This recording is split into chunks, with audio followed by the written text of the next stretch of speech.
ورحمۃ اللہ وبرکاتہ نحمدہ ونصلی علی رسولہ الکریم اما بعد اعوذ باللہ من الشیطان الرجیم بسم اللہ الرحمن الرحیم الا اخبرکم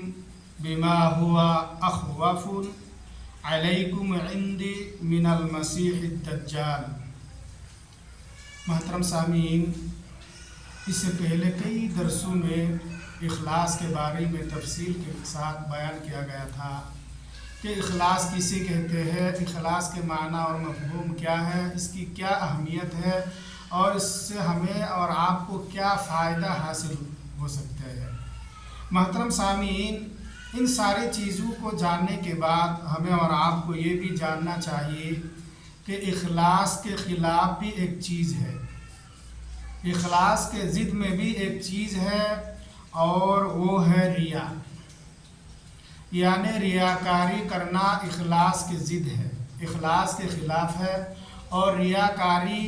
انسان کے نیکیوں کو ضائع کر دیتا ہے، انسان کے اعمال صالحہ کو برباد کر دیتا ہے۔ جیسا کہ سنن ابن ماجہ کی حدیث ہے، حدیث کے راوی حضرت ابو سعید خدری رضی اللہ تعالی عنہ ہے، فرماتے ہیں کہ ایک مرتبہ ہم صحابہ کرام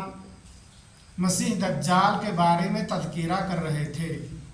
اتنے میں اللہ کے رسول صلی اللہ علیہ وسلم ہمارے درمیان تشریف لے آتے ہیں اور آپ صلی اللہ علیہ وسلم فرماتے ہیں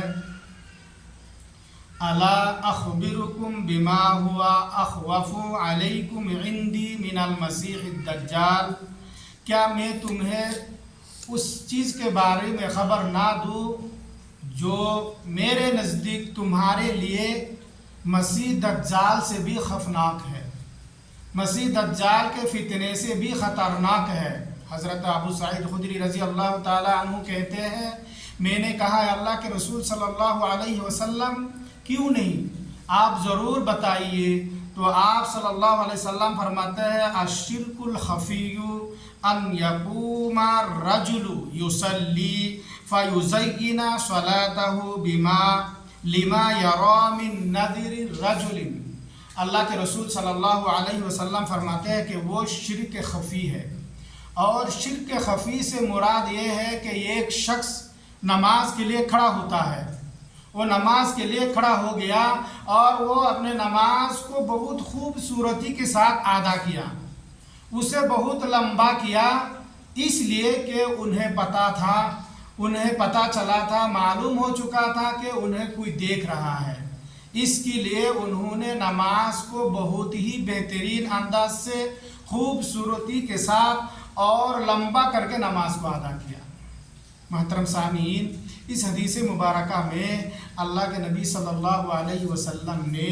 ریاکاری کو، دکھلاوا کو شرک خفی قرار دیا ہے، خفیہ شرک قرار دیا ہے، کیونکہ اس کے تعلق جو ہے دل سے ہے، اور دل کی حالت اللہ تبارک و تعالیٰ کے سوا کوئی نہیں جانتا ہے۔ معلوم کیا ہوا، دکھلاوے کے لیے عبادت کرنا،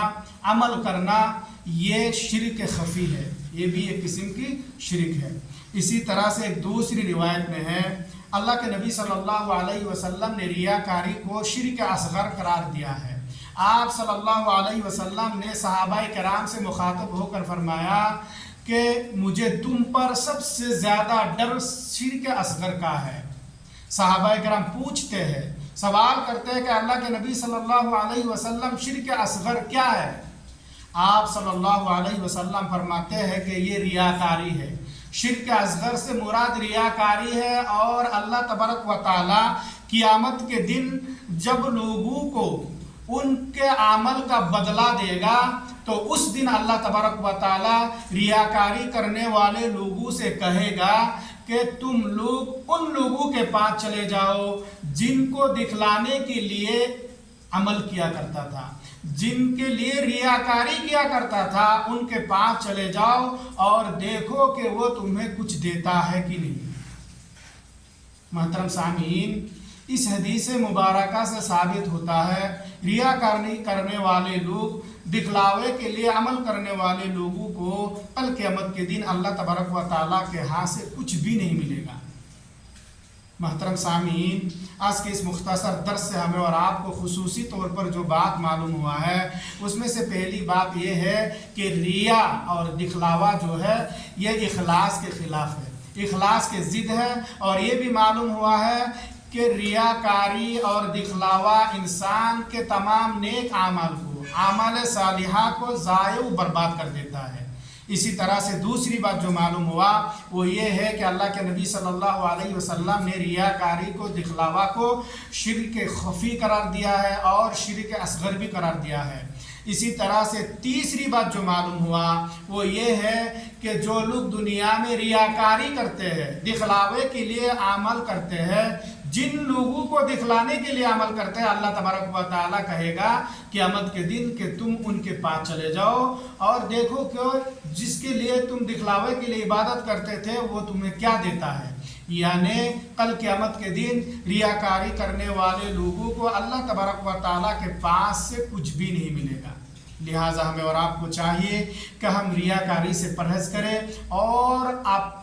اخلاص کو اپنائیں۔ اللہ تبارک و تعالیٰ سے دعا ہے کہ اللہ تبارک و تعالیٰ ہم تمام کو ریاکاری سے، دکھلاوے سے پرہیز کرنے کی توفیق عطا فرمائیں اور اخلاص کو اپنانے، اخلاص کے ساتھ تمام عبادت و بندگی کرنے کی توفیق عطا فرمائیں۔ اللہم آمین یا رب العالمین۔